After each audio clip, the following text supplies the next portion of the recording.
African Americans built this nation. You built this nation. You know, you're just starting to get real credit for that. There's a clip going around of Donald Trump talking about how great American innovation is. And everything that he named that America invented, it was a black person that invented it. This is a nation that invented the light bulb, the telegraph, the television, the telephone, the computer chip, the smartphone, the GPS, the integrated circuit, and even the internet. Basically, we invented everything. GPS is a black woman. 3D imaging is a black woman. Laser eye surgery is a black woman. Escalators a black inventor. Elevators a black inventor. The roller coaster is Granville T. Woods. Roller coaster, everything. Internet, the cell phone. The cell phone. I was just watching the thing on the cell phone. Our video games is Jerry Lawson in Silicon Valley. They try not to mention him, but he's the reason why we have Xbox.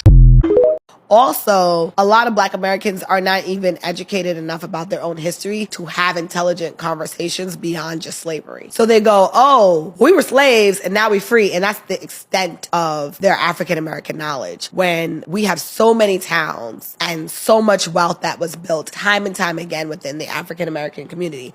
And time again, we saw it legislated out of our hands through eminent domain or through riots or through mobs, through violence, through different things. Like even through like public works, right? So almost every major park that is in the 50 states, especially state parks and city parks, are old, wealthy Black towns and cities. So Central Park, for example, we're in New York, Central Park, that was Seneca Village. It was also called Little Africa. That is where Black people were thriving and making money and building an economy for themselves. And they utilized eminent domain, moved all those people out, scattered them, destroyed their wealth, destroyed their homes, and built a park in its place. So every time you go to Central Park and you enjoy it, just know that you are enjoying something on the backs of Black bodies that were making money in New York City, right? And we know about Tulsa, we know about Greenwood, but there's so many other towns. There's not a state in all the 50 states that does not have a similar history and a similar conversation, right?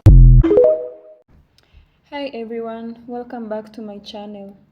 So today there's a conversation happening online right now that we can't ignore.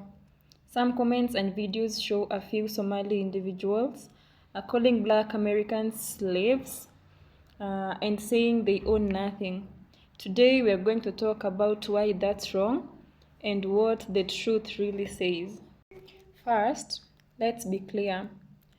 Those comments do not represent all Somalis, not even close.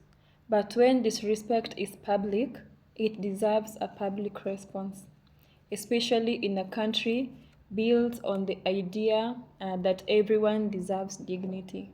Different sides are telling different stories. We see some saying that immigrants didn't build the country, the Black Americans did. Kindly subscribe as you continue to watch and keep tuned. What makes this conversation important is that even political leaders who often divide opinions have acknowledged the truth. President Donald Trump himself has stated that Black Americans have contributed greatly to the growth and success of the United States, economically, culturally, and historically. So, even Trump can recognize that reality. Denying it is not just disrespectful, it is dishonest. Watch the videos that I have compiled for you and let's interact in the comment section. I'm wondering, when are white people going to start listening to the Black community? When are we going to admit that they were right about Trump? They were right during the Civil Rights era, they were right about abolition, and now we know, now we can see, they've been right about Trump all along. They got our attention during the George Floyd protests, but we didn't listen. We were just like fair weather fans. But if we could ever get behind this community, if we could ever draw from their wisdom and their knowledge of what America really is at the cellular level, because they've seen this all along, and there is so much we could learn if we would just humble ourselves and move out of the spotlight just for a moment and let them speak. To say thank you to Donald Trump, not out of praise, but out of truth. Because while you rip through every part of this government, tearing down justice, equality, and fairness under the fake excuse of fighting DEI fraud, what you're really doing is confirming what black folks have been saying for generations. America was built on racism, fueled by fear and sustained by white supremacy. You've exposed it all. The masks are off. The polite racism, the fake allyship, the colorblind lies, it's all gone. Now we see it raw and unfiltered. You're not just targeting policy, you're targeting people. Black people, brown people, marginalized communities. And the wild part, we make up the smallest portion of this country, yet somehow we are the biggest threat to the lie that white supremacy built. That should tell you everything. You're afraid not of violence, not of replacement, but of the power we hold even when we have nothing. You see the way our culture, our brilliance, our resilience, our excellence continues to shape this country. So much to protest right now, y'all. We live in a country that was built by immigrants. So you telling me these are the people that built America? These people couldn't even build a wardrobe. It took black Americans to modernize Africans. And don't get on here talking about being xenophobia, because they have Natural Geographic African edition and they're not banned. You just have a problem with seeing who you really are. Y'all are embarrassed by who you came from and where you came from, because those are your peoples, right?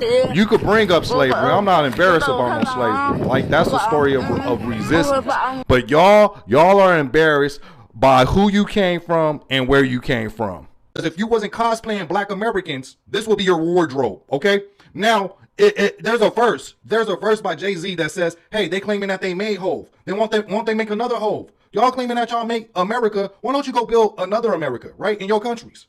Y'all came over here looking for an opportunity, not bringing an opportunity, but now all of a sudden y'all Bob the builders, right? But when you was in Africa, what was you building? When you was in the Caribbean, what was you building, man? Yeah, it's just strange how black immigrants get all these superpowers once they leave their countries. All of a sudden they Confucius. They know all the solutions to all the problem. But back at home in Africa, they don't have no solutions, man. Back home in Caribbeans, in Jamaica, can't even step a foot onto your beach, man. Talking about facts and not feelings, Black Americans own homes and land, small and large businesses, farms, tech startups, banks, and media companies, entire global industries in music, sports, and entertainment. And yes, there are economic disparities, but those come from historical barriers, no lack of effort or value. Here is something many people don't like to hear, but it matters. The civil rights movement, led by Black Americans, created the legal protections that allow immigrants from all over the world, including Africa, to live, work, and thrive in the United States. So, benefiting from those freedoms while disrespecting the people who fought for them is a contradiction. America has seen this before, communities fighting each other while the system stays untouched. Division between Black Americans and immigration communities doesn't help anyone except those already in power. American works best when truth, respect, and accountability come first. You don't have to hate one group to defend another. You don't have to stay silent to keep the peace. Black Americans helped build this country. That's no opinion, that's history. If you believe in respect and truth, share this video. Let's talk like adults. Let's be better. Share your thoughts down below on the comment section and kindly subscribe to my YouTube channel. Thanks for watching and bye till the next one.